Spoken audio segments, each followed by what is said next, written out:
Efésios capítulo 2. Efésios capítulo 2.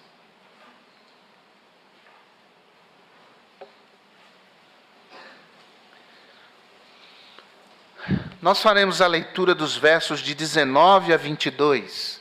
Efésios 2, 19 a 22, retratos da Igreja de Cristo. Assim que já não sois estrangeiros nem forasteiros, mas concidadãos dos santos e da família de Deus, edificados sobre o fundamento dos apóstolos e dos profetas, de que Jesus Cristo é a principal pedra de esquina, no qual todo o edifício bem ajustado cresce para templo santo no Senhor, no qual também vós, juntamente, sois edificados para a morada de Deus em espírito. Louvado seja o nosso Deus. Obrigado pela palavra, meu Deus, que acabamos de ler. Que ela seja a palavra tua nos corações. Oramos em nome de Jesus. Amém. Assente-se, por favor. Todo este capítulo 2 de Efésios é dedicado a um contraste. Ou seja, o apóstolo Paulo tem o objetivo de mostrar como era a nossa vida antes de Jesus e no que se tornou a nossa vida após entregarmos nossa existência crendo em Jesus como nosso Senhor e como nosso amado Salvador. A nossa condição sem Jesus e depois com Jesus nos é descrita, por exemplo, no versículo 1. Observe comigo, capítulo 2. E vos vivificou, estando vós mortos em ofensas e pecados, em que noutro tempo andastes segundo o curso deste mundo, segundo o príncipe das potestades do ar, do espírito que agora opera nos filhos da desobediência. Essa era a nossa condição antes de Jesus, mas louvado seja Deus por uma conjunção adversativa neste texto, versículo 4, mas, olha lá, mas Deus, que é riquíssimo em misericórdia, pelo seu muito amor com que nos amou. Nós andávamos conforme o curso deste mundo. Nós vivíamos uma vida mergulhada no pecado, cegos, sem enxergar o caminho de morte pelo qual vivíamos. Mas, é a adversativa da esperança, mas Deus entrou na nossa vida. Mas Deus entrou na nossa história, mas Cristo nos tornou pelo poder do seu sangue, filhos de Deus, novas criaturas. Olha o versículo 11. Portanto, lembrai-vos de que vós noutro tempo erais gentios na carne e chamados incircuncisão, pelos que na carne se chamam circuncisão, feita pela mão dos homens, que naquele tempo estáveis sem Cristo, separados da comunidade de Israel e estranhos às alianças da promessa, não tendo esperança e sem Deus no mundo. Mas há uma nova adversativa da esperança no verso 14. Porque Ele é a nossa paz, o qual de ambos os povos fez um, e derrubando a parede de separação que estava no meio. Jesus de fato mudou a nossa história. E nós nos tornamos, como disse, filhos de Deus, herdeiros de uma nova aliança. Nos tornamos salvos pela fé que há em Cristo Jesus, andando em novidade de vida, tendo acesso às ministrações do Espírito Santo, que veio habitar em nós para nos iluminar, para nos fazer compreender as Escrituras, para nos guiar a toda a verdade, para nos fazer lembrar do que Cristo ensinou. Então, de fato, Jesus mudou a nossa realidade de uma maneira radical, porque, irmãos, a mudança que Cristo impõe e opera na vida de uma pessoa é uma mudança radical. Aquele que roubava não rouba mais, aquele que mentia não mente mais, aquele que se prostituía não se prostitui mais. Se Cristo entrou numa vida, se Cristo entrou numa história, Ele muda essa vida, Ele muda essa história, tudo se faz novo. De fato, a operação desse milagre da salvação promove esses efeitos radicais que mudam a nossa vida, que contagiam pessoas ao nosso redor e que glorificam o nome do Senhor. Agora, ao lado de tudo isso, Ele nos faz fazer parte do povo dEle, da igreja dEle.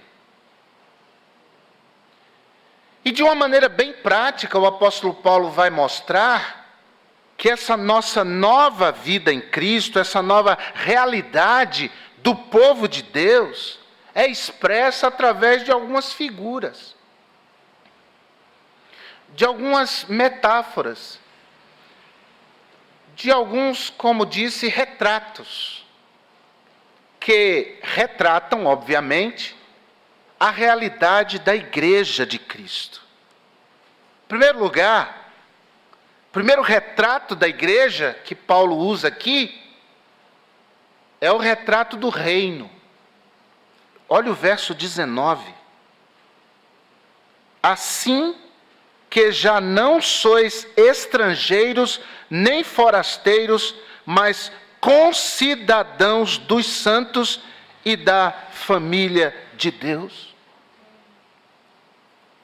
Ele vai falar de uma nova cidadania, de um novo país, de uma nova pátria, de um outro reino, reino no qual nós somos, como ele disse, concidadãos, cidadãos de um mesmo reino.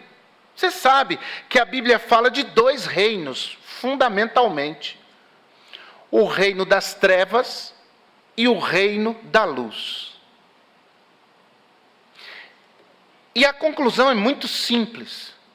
Quem faz parte do reino das trevas não faz parte do reino da luz. E quem faz parte do reino da luz automaticamente não faz parte do reino das trevas. E esse tipo de configuração é interessante porque um anula o outro.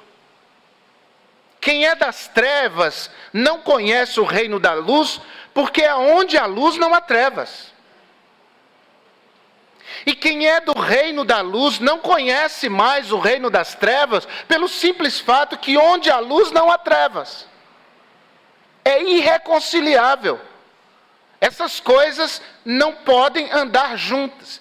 E observe a radicalidade da salvação que temos em Cristo. Você é do reino da luz, então não anda nas trevas. Se andar, não é da luz, é das trevas. Simples assim. Esse mundo de relativismos, onde inclusive para eles a verdade deles se relativizou, a verdade de Cristo não é relativa. Se é luz, é luz. Se é trevas, é trevas. Não tem meio termo. Como não existe meio grávida. Inclusive, alguns médicos defendem que nem existe pré-diabético. Ou é diabético ou não é diabético. Não existe pré. Ou não existe pré-adolescente. Ou é adolescente ou é criança. Pré-adolescente não existe. Não existe meio trevas e meio luz. Ou é trevas ou é luz. A palavra de Deus diz em Colossenses 2,13, que por meio da salvação, da cruz, Cristo nos libertou do reino das trevas e nos transportou para o reino da luz. Jesus disse em João 18, o meu reino não é deste mundo. O meu reino não é daqui. Pedro disse na primeira epístola, capítulo 2, verso 19, que nós somos nação santa, povo de propriedade exclusiva do Senhor. Essa radicalidade tem que nos acompanhar, viu, irmãos? Essa relativização tem colocado na cabeça de alguns crentes que eles podem ser do reino da luz, vivendo como gente do reino das trevas. Ou é uma coisa ou é outra. E tentar viver no reino da luz, vivendo efetivamente como gente do reino das trevas, é na verdade andar no engano, porque no final de tudo, essa pessoa está no reino das trevas, não tem outra escapatória. Ou é luz ou é trevas, é algo irreconciliável as duas coisas. E Paulo diz aos Efésios, vocês não são mais estrangeiros, vocês não são mais forasteiros em relação ao reino de Deus. Agora vocês são concidadãos de uma mesma pátria, de um mesmo reino. Isso é fabuloso, porque a cidadania possui uma dimensão extraordinária. O cidadão de uma pátria pode estar em qualquer lugar do mundo, mas ele possui vínculos com a sua pátria. Vínculos afetivos com o seu povo, com a sua cultura, com as suas coisas. Eu vivo no Sudeste há mais de 30 anos. Mas eu gosto de cuscuz com carne de charque. Eu gosto. Não sou muito chegado em cuscuz com leite não, mas com carne de charque, cuscuz com ovo, bolo de rolo, castanha de caju, daquelas que colocaram lá na lata de óleo, aquela, na hora, queimadinha. De banho de mar, mas cuja água esteja morna, não fria. De água de coco, não de caixinha, mas do coco ali, na hora. São coisas que dizem respeito às raízes da gente. Nós somos cidadãos do reino de Deus, irmãos. As nossas raízes estão nas coisas de Deus. Nossas aspirações estão nas coisas de Deus. A gente consegue identificar quando algo que estamos vivenciando não tem nada a ver com o reino de Deus, com o reino da luz, mas é com o reino das trevas. O ano passado, no auge da pandemia, o governo brasileiro mandou um avião da FAB para alguns países para trazer brasileiros de lá durante a pandemia. Lembram disso? Isso tem a ver com a pátria. O pastor Josué dizia para mim, sempre com muita sabedoria e equilíbrio, ele dizia assim, pastor, um estrangeiro, portanto em uma terra que não é a dele, será sempre um estrangeiro.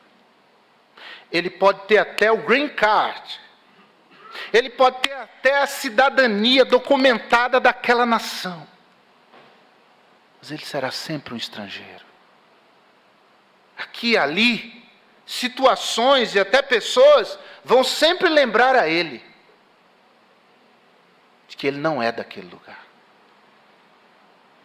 Lembra de Jonas no barco? Ele disse, ei, quem é você?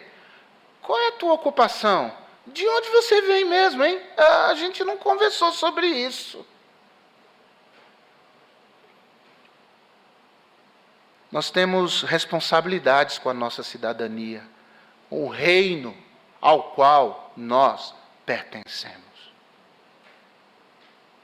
Se alguém roubava, não rouba mais. Mentia, não mente mais. Prostituía, não prostitui mais. Se alguém era entregue aos prazeres da sua carne, não é entregue mais. Isso é o Evangelho de Jesus. É por isso que a porta é estreita. É por isso que o caminho é estreito. E é para poucos, não é para muitos.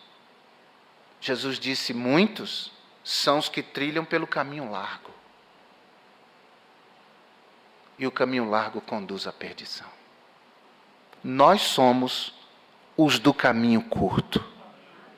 E os do caminho estreito. E do caminho estreito, são pessoas que não têm muito valor para esse reino.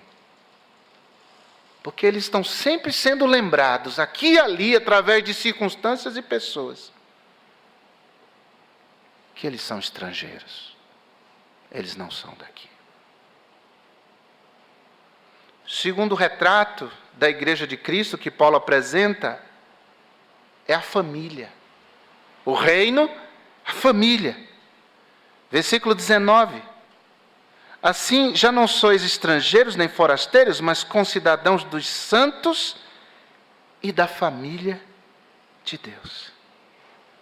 Então não são mais pessoas estranhas, mas são pessoas vinculadas consanguineamente, ou seja, nós irmãos somos ligados e unidos através de um mesmo sangue. E somos irmãos e temos o mesmo sangue. É o sangue de Jesus. E em 1 de João, capítulo 3, verso 1, o discípulo amado diz: vede que grande amor nos tem concedido o Pai, a ponto de sermos chamados filhos de Deus. Somos todos de uma mesma família, filhos de um mesmo Pai, e consequentemente somos irmãos. E ser família de Deus traz para nós alguns privilégios. Primeiro é a identidade. Eu sou Ebenezer da Silva Rodrigues, filho de Mauridenes Nunes Rodrigues e de Miriam da Silva Rodrigues. Há uma identidade. Em se tratando da família de Deus, nós temos uma identidade porque nós carregamos o nome de Jesus. Foi esse nome que nós clamamos no dia da nossa salvação. E foi esse nome, poder, em nome de Jesus, que nos visitou e que mudou a nossa vida. Então nós pregamos o nome de Jesus. E nós levamos conosco, como cantamos, o nome de Jesus, o Salvador. Nós somos da família, irmãos. E como família, nós somos irmãos e temos colo. Como família temos proteção. Como família temos cuidado. É muito ruim uma pessoa sozinha no mundo. E pior ainda, uma pessoa que entende, acha que não precisa de ninguém. Não tem como. Aliás, para quem diz que não precisa de ninguém, vai ter gente carregando o caixão dessa pessoa um dia. Até para ser sepultado, a gente precisa das pessoas. Então nunca diga, eu não preciso de ninguém. Nós precisamos uns dos outros. E é na família de Deus que a gente encontra colo, que a gente encontra abrigo, que a gente encontra cuidado, que a gente encontra proteção, que a gente se desenvolve espiritualmente, que a gente se desenvolve emocionalmente. Eu estou falando com você aqui, um homem tímido. E quando garoto, meu irmão se lembra de mim. A minha mãe dizia assim, ele não dava trabalho não. Ruth, minha irmã mais velha, ela é 10 anos mais velha que eu, e ela era a minha segunda mãe, ela cuidou de mim em tudo, porque minha mãe tinha os outros menores, ela cuidava muito de mim, sempre fui muito doente. E eu era muito quieto, sofria de anemia, tinha que tomar sangue, ficar internado para tomar bolsa de sangue. É aquele menino tímido, quieto, que mal se mexia. Deus tem dado a graça de falar para multidões. Glória a Deus. Eu digo sempre, os jovens, adolescentes, crentes, são muito mais desenvolvidos na escola, são muito mais desenrolados. Precisa apresentar um trabalho em grupo, o crente vai lá, bom dia pessoal, e é assim, apresenta. Quem não é da igreja tem dificuldade. Eu estou terminando um curso agora, tem uma senhora na minha turma, que ela não consegue falar. Aí a professora diz assim, Ebenezer, e sobre isso, eu falo igual o homem da cobra. Ele aprendeu isso onde? Dentro da igreja. Dentro da igreja a gente vai para frente. Logo cedo vai os meninos cantar lá na frente. Daqui a pouco começa a falar lá na frente, orar, ter responsabilidade. A gente aprende na família de Deus. Essa sensação de identidade, de pertencimento. Eu pertenço a uma família.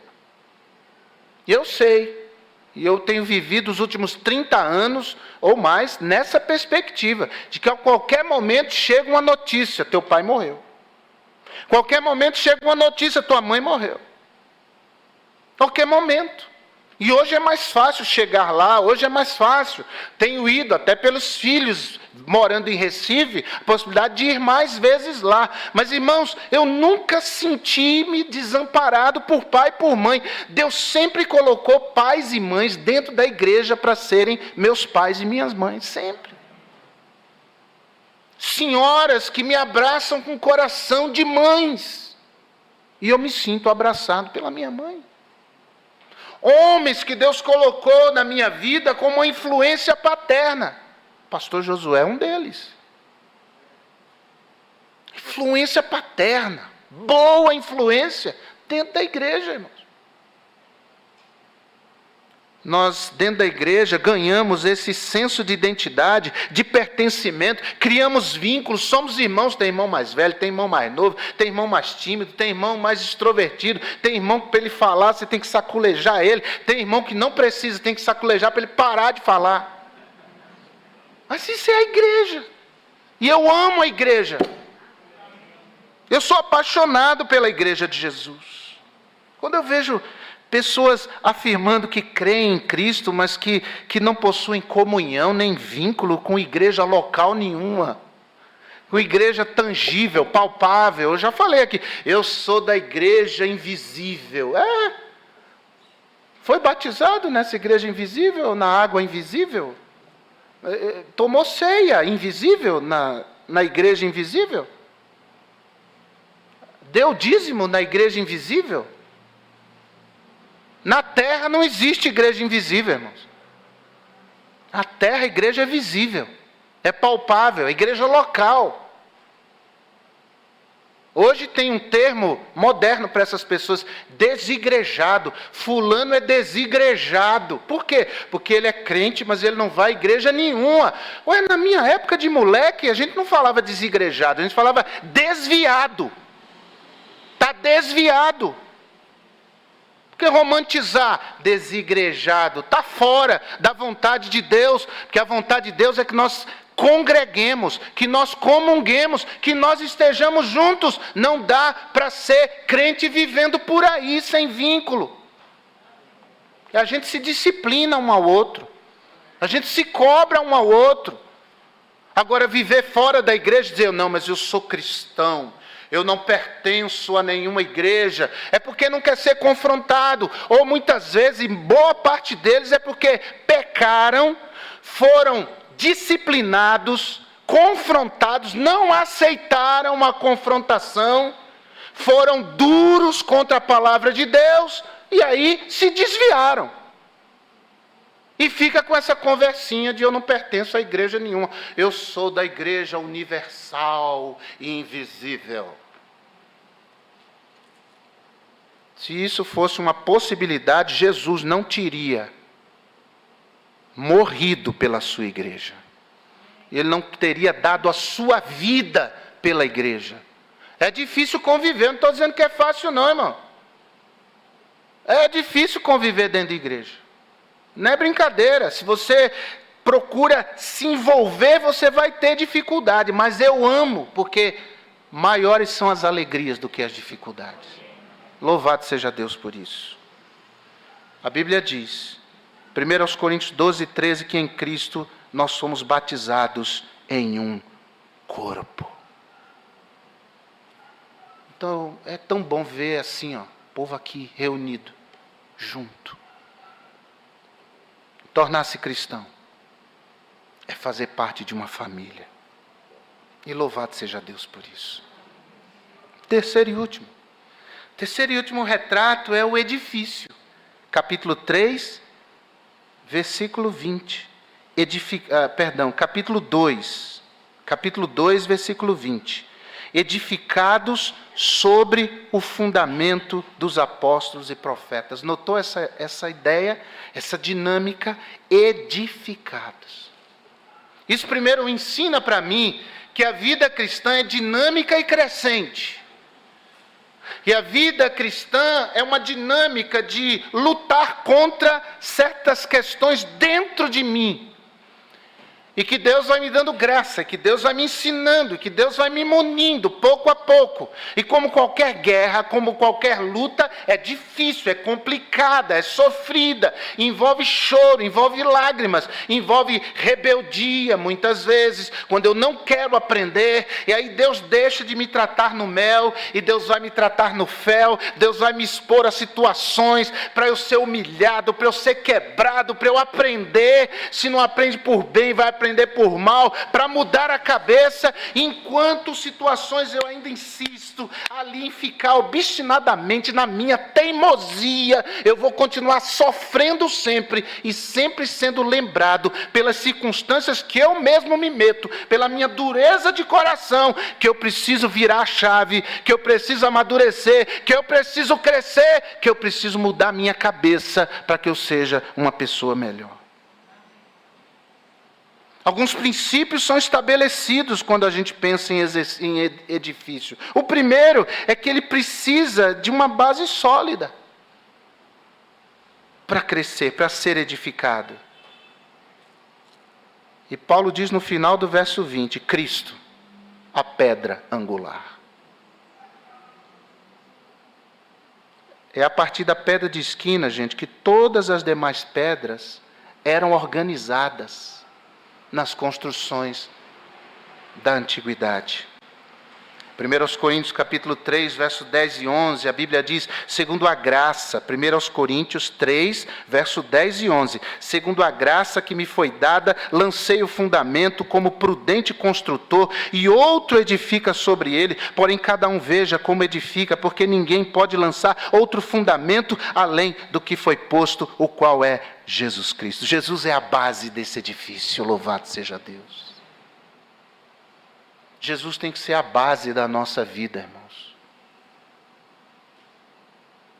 Quando a gente se desestrutura, a gente tem que olhar para debaixo dos nossos pés para ver onde é que a nossa vida está firmada. Porque o próprio Jesus ensinou que se a nossa vida está sobre a rocha, a gente resiste. Mas se está sobre a areia, a gente tomba. É sobre a rocha que a gente se mantém.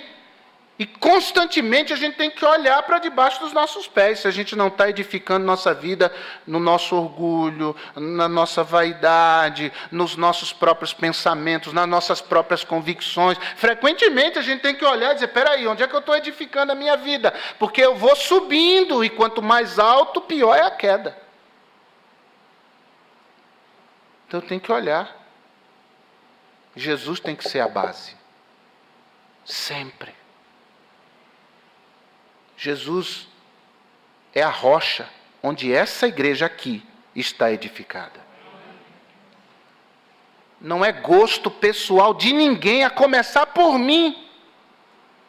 Essa igreja tem que ser o que Jesus quer que ela seja.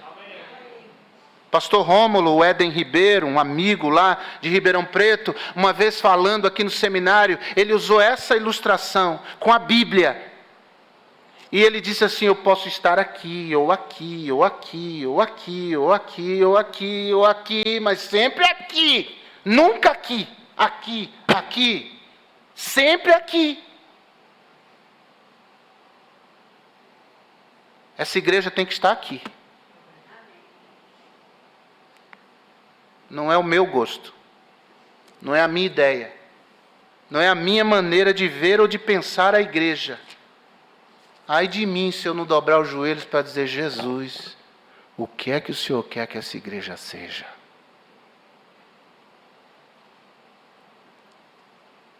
Louvado seja Deus que essa igreja tem sido, ao longo do tempo, o que Jesus quer.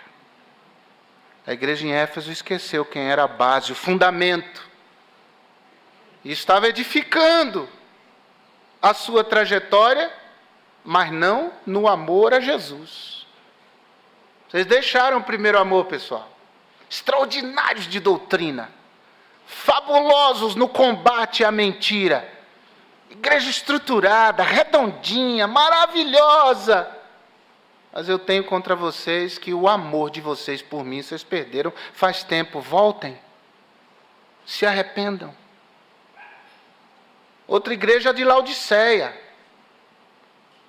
Aparentemente redondinha, igreja que qualquer pastor que visse, rapaz, se eu fosse convidado para pastorear uma igreja dessa, eu na hora aceitava. Olha que igreja boa. Mas Jesus diz assim: o problema é que eu estou lá fora. Tudo está acontecendo aqui dentro, e o pessoal, todo mundo alegre, legal, mas eu estou fora. Eu estou batendo na porta, dizendo: deixa eu entrar. Eu sou o Senhor dessa igreja, eu sou o dono dessa igreja. Me deixa entrar. Que Deus nos livre disso, irmãos. E Jesus esteja sempre aqui, no centro dessa igreja. Essa igreja seja sempre uma igreja cristocêntrica. Sempre. Um edifício, em segundo lugar, deve ser construído com muitos tijolos. Aliás, para que a construção flua, cresça, precisa disso, de muito material. Efésios 2:20 diz: edificados. Somos nós. Esses muitos tijolos, 1 de Pedro capítulo 2, versículo 5, diz: vós também, como pedras vivas, 1 de Pedro 2,5, como pedras vivas sois edificados casa espiritual e sacerdócio santo para oferecer sacrifícios espirituais agradáveis a Deus por Jesus Cristo. Pedras que vão sendo edificadas. E somos nós. E eu trabalhei de ajudante pedreiro. Tem gente que não acredita nisso. Impressionante. E às vezes tinha um tijolo lá, um baianão, como é chamado, meio torto assim, na fornada, deu algum problema lá, descarta. Para subir na parede, tem que ser retinho, tem que estar no prumo, tem que estar dentro das especificações. E a gente tinha essa brincadeira: não, deixa esse torto aí mesmo, a gente tira na pintura depois. Tira na pintura, olha o reboco que ia ser. Haja massa para poder chegar aquele negócio e ficar retinho. A gente não pode ter vida torta, gente. A gente não pode. A gente tem que procurar uma vida santa. Ninguém está falando de perfeição, porque perfeição é só lá no primeiro andar. Mas a gente tem que buscar vida santa diante de Deus, para que através dele nós vamos crescendo. Isso somos nós, essa igreja somos nós.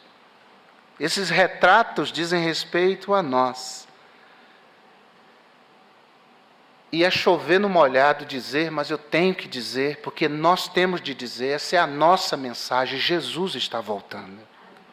Esse tempo é tempo de nós buscarmos viver com cuidado o reino ao qual pertencemos, a família a qual pertencemos, a construção a qual nós pertencemos. E falando disso, eu estou falando de bênção. Nisso há bênção. Agora nós temos que nos dispor. Nessa luta espiritual que a gente trava para andar em retidão diante de Deus. Tem feridas, tem dificuldades, mas é compensador, porque a gente terá de Jesus a vitória. Você pode orar comigo agora? Eu preguei hoje o que Deus quer que nós sejamos, o que Deus quer que nós façamos. E se Deus tocou no seu coração e você precisa de oração, fique em pé, por favor. Coloque-se em pé. Deus falou comigo. Deus moveu meu coração. Igreja não é lugar para só se reunir. A igreja é um lugar onde a gente se compromete com uma causa. Tem mais alguém? Eu preciso de oração. Deus me moveu. Tem jovens em pé, tem senhores, senhoras em pé. Você precisa de oração? Fique em pé. Nós vamos orar por você. Pastor Claudemir, por favor. Amém. Pode colocar-se em pé. Pastor vai orar por nós. Senhor nosso Deus, muito obrigado pela Tua palavra que encheu os nossos corações. Obrigado porque o Senhor nos tirou do reino das trevas e nos transportou para o reino do Filho do Teu amor, nos trazendo para a luz e nos dando, Senhor, uma família que pertence ao Senhor. Obrigado por essa palavra que nos alerta, mas também nos traz a alegria. E que esta palavra, Senhor, purifique ainda mais a igreja de Jesus. Pedimos ao Senhor ajuda para ficarmos firmes, ó Deus, nos Teus caminhos, rejeitando as obras das trevas e testemunhando, vivendo as obras da luz. Que o Senhor ajude a esta igreja a agradar ao Senhor em tudo, dentro da Tua palavra. Que o Senhor continue usando o Teu servo para nos trazer o Teu recado aos corações e dando a ele sempre graça, sabedoria, sempre na dependência do Senhor. Obrigado pelos irmãos que se manifestaram, se levantando, só o Senhor sabe o que está em cada coração. Que o Senhor derrame graça e bênção sobre cada um, para que a glória seja toda do Senhor e desfrutemos em Cristo Jesus da vitória que o Senhor nos tem concedido. Nós oramos, ó Deus, e agradecemos o nome dEle, no nome do Senhor Jesus. Amém.